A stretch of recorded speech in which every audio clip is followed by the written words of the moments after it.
नमस्कार। क्या आप भी डिजिटल बोर्ड बाई करना चाहते हैं लेकिन कंफ्यूज हैं कि इवोटा ब्रांड का डिजिटल बोर्ड बाई करें या फिर मैक्सअप ब्रांड का? तो इस कंफ्यूजन को आज मैं इसी वीडियो में आप लोगों के लिए दूर करूंगा और इस वीडियो में आप भी एंड तक बने रहिएगा ताकि आप एक बेहतरीन डिसीजन ले पाए रिगार्डिंग योर परचेज।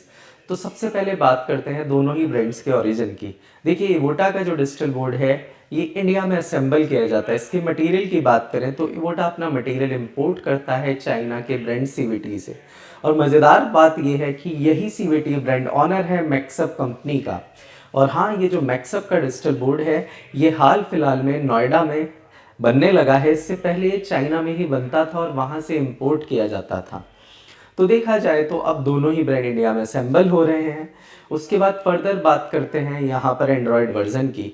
अगर मैं मैक्सअप की बात करूँ तो यहाँ आपको एंड्रॉयड 13 देखने के लिए मिलता है और इवोटा में आपको एंड्रॉयड 14।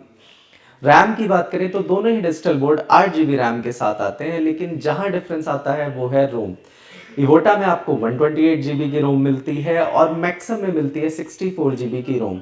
अगर डिस्प्ले की बात करूं तो दोनों ही 4K अल्ट्रा एचडी डिस्प्ले के साथ आते हैं, लेकिन एक चीज़ है जहां पर मैक्सअप का डिजिटल बोर्ड थोड़ा सा आगे है और वो है पिक्सल पर इंच इंटेंसिटी।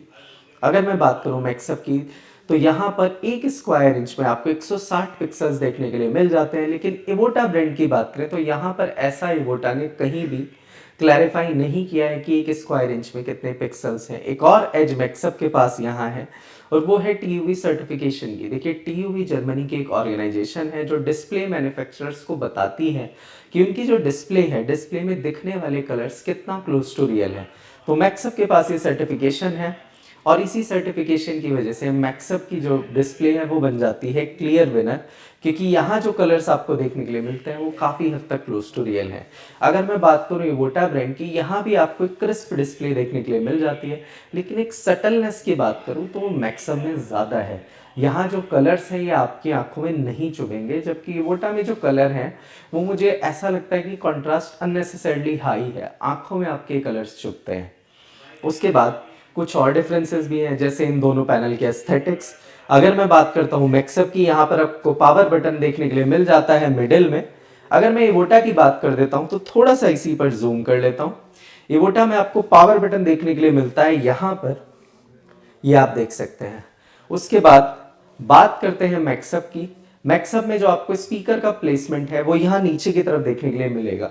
अब इससे बेनिफिट ये है कि जब साउंड टकरा कर वापस आता है तो डिस्पर्जन की वजह से आपको बेहतर साउंड सुनने के लिए मिलता है। हालांकि दोनों ही डिजिटल बोर्ड में 2020 वॉट के दो स्पीकर्स आपको मिल जाते हैं, बट बेटर आउटपुट आपको प्रोवाइड करेगा मैक्सअप का डिजिटल बोर्ड।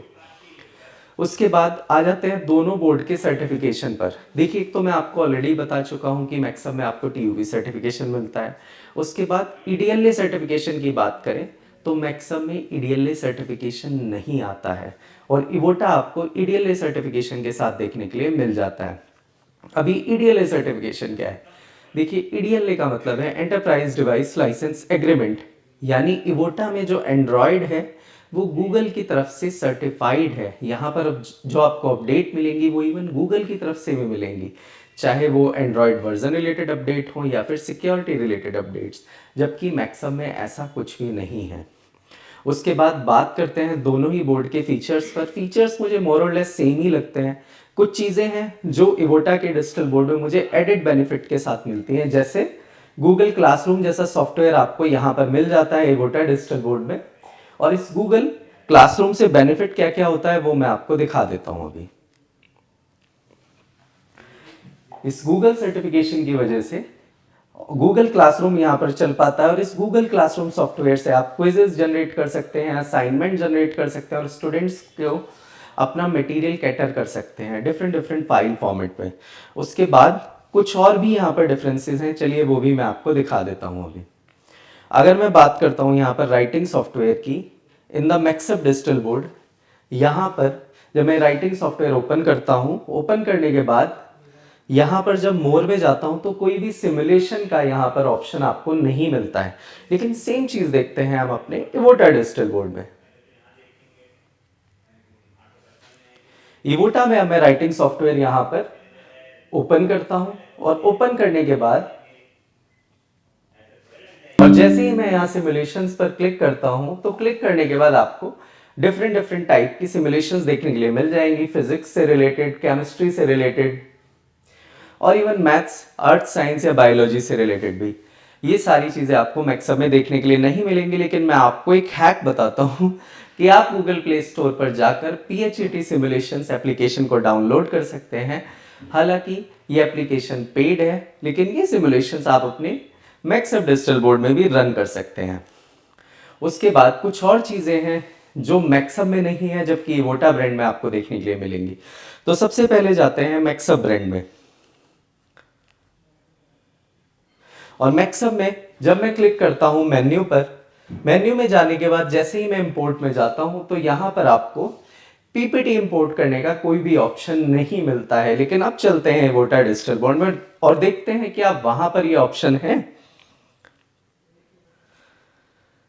तो फिलहाल मैं आ चुका हूं इवोटा डिजिटल बोर्ड पर और जैसे ही मैं यहां पर क्लिक करता हूं मेन्यू पर क्लिक करने के बाद जैसे ही मैं इंपोर्ट में जाता हूं तो यहां पर आपको पीपीटी इंपोर्ट करने का ऑप्शन मिल जाता है। लेकिन एक चीज मैं आपको बता दूं कि ये पीपीटी इंपोर्ट करने का ऑप्शन अभी प्रॉपरली वर्क नहीं करता है। बट हाँ, इवोटा से मेरी बात हुई है और आने वाले 2 से 3 महीनों में ये पीपीटी इंपोर्ट करने वाला ऑप्शन भी प्रॉपरली वर्क करने लगेगा। यानी ये एक बेनिफिट है जो आपको इवोटा में मिलता है, मैक्सअप में नहीं। यानी अब आप पीपीटी पर भी राइट कर पाएंगे इन द इवोटा डिजिटल बोर्ड। अब उसके बाद आते हैं फाइनल वर्डिक्ट पर कि आपको कौन सा बोर्ड बाई करना चाहिए। देखिए, ये था कुछ फीचर्स से रिलेटेड कंपैरिजन, एस्थेटिक्स से रिलेटेड कंपैरिजन, कुछ सर्टिफिकेशन से रिलेटेड कंपैरिजन। लेकिन एक मैं अपने पर्सनल एक्सपीरियंस आप लोगों के साथ शेयर करना चाहता हूँ। अगर आप लोग एक ऐसा डिजिटल बोर्ड परचेज करना चाहते हैं जिसको आप लॉन्गर ड्यूरेशन में यूज़ कर पाए, तो आपको बाई करना चाहिए मैक्सअप का डिजिटल बोर्ड। अब ऐसा क्यों है मैं आपको बता देता हूँ। इसके लिए मुझे आपको ले जाना पड़ेगा मैक्सअप डिजिटल बोर्ड पर, क्योंकि यहाँ मैं आपको कुछ राइट करके बताऊंगा क्या खास है इस डिजिटल बोर्ड में। देखिए, मैक्सअप के डिजिटल बोर्ड में आपको मिलता है A55 क्वाड कोर प्रोसेसर। इस प्रोसेसर की जो फ्रिक्वेंसी है वो है 2 गीगाहर्ट्ज, लेकिन ये इसकी मैक्सिमम फ्रिक्वेंसी है। इसकी लोअर फ्रिक्वेंसी की बात करूं तो वो है 600 मेगाहर्ट्ज और मैक्सिमम फ्रिक्वेंसी 2 गीगाहर्ट्ज यानी 2000 मेगाहर्ट्ज है। अब सेम चीज अगर मैं इवोटा ब्रांड में देखूं तो वहां पर आपको लोअर फ्रिक्वेंसी मिलती है 1000 मेगाहर्ट्ज और हायर फ्रिक्वेंसी मिलती है 1920 मेगाहर्ट्ज। अब ये कैसे आपको इम्पैक्ट करेगी वो भी मैं बता देता हूँ। देखिए, कई बार क्या होता है, जब आप पढ़ा रहे होते हैं तो आप वहाँ ऑडियंस के साथ एंगेज्ड होते हैं, ना कि अपने बोर्ड पर। यानी उस वक्त आपका बोर्ड स्टिल पड़ा होता है। तो ऐसे समय में जहाँ आप अपने बोर्ड के साथ इंटरेक्ट नहीं कर रहे हैं, अपनी प्रोसेसिंग स्पीड को मैक्सअप का डिजिटल बोर्ड 600 मेगाहर्ट्ज तक भी स्लो डाउन कर सकता है, जबकि इवोटा वाला बोर्ड सिर्फ 1000 मेगाहर्ट्ज तक ही अपनी फ्रिक्वेंसी को स्लो डाउन कर सकता है। अब इसका इम्पैक्ट ये होगा कि लॉन्गर ड्यूरेशन में इवोटा का डिजिटल बोर्ड ज़्यादा जल्दी थकेगा, यानी ज़्यादा जल्दी लैग शो करेगा, प्रोसेसर जल्दी हीट होगा, जबकि ये चीज़ मैक्सअप के डिजिटल बोर्ड में नहीं होगी। और यकीन मानिए, ये आप खुद भी यूज़ करके देख सकते हैं, फ़र्क आपको पता लग जाएगा साफ तौर पर। और हाँ, इसी के साथ मैं अंकित त्यागी इस वीडियो को एंड करता हूँ और आप लोगों से मेरी एक रिक्वेस्ट है कि अगर कहीं भी आपको कोई भी कंफ्यूजन है या कोई ऐसा सवाल है जो मुझसे छूट गया है तो प्लीज़ कमेंट सेक्शन में लिखिएगा ज़रूर। मैं एक अपडेटेड वीडियो भी ले आऊँगा इस टॉपिक से रिलेटेड। धन्यवाद।